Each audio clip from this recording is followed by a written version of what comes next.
Pour expliquer le principe de fonctionnement du sonar, nous allons réaliser une mesure. Nous avons ici l'émetteur, ici le récepteur. À gauche, nous avons placé un obstacle qui va réfléchir les ondes ultrasonores émises par l'émetteur pour les renvoyer vers le récepteur. À l'oscilloscope, on observe le signal émis par l'émetteur et le signal reçu par le récepteur. Pour analyser ce signal correctement, nous allons effectuer pause. On observe ici le début de l'impulsion de l'émetteur, la fin de l'impulsion de l'émetteur. On observe ici le début de l'impulsion reçue par le récepteur, avec un certain retard. Pour effectuer une mesure précise, nous allons décaler l'ensemble de la mesure. On voit bien l'impulsion émise par l'émetteur et l'impulsion reçue par le récepteur.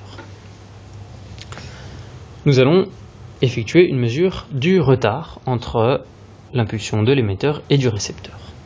Pour cela, il suffit de déplacer le signal pour le faire coïncider avec le quadrillage de l'oscilloscope.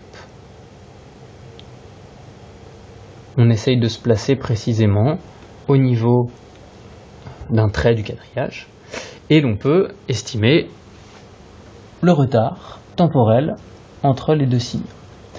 Un carreau, 2 carreaux, 3 carreaux, 4 carreaux, 4 carreaux, virgule 6. 4,6 divisions. On lit ici le calibre en temps, 500 microsecondes par division.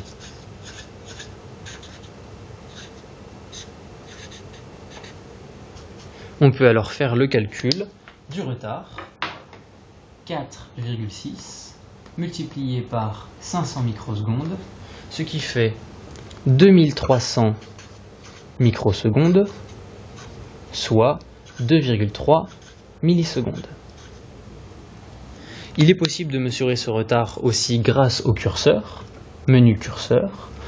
On place le premier curseur au niveau du début de l'impulsion de l'émetteur et le second curseur au niveau du début de l'impulsion reçue par le récepteur.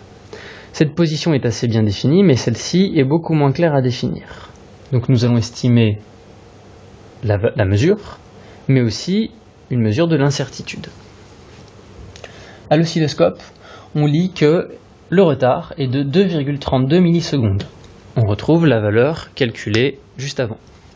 Nous pouvons aussi estimer l'incertitude.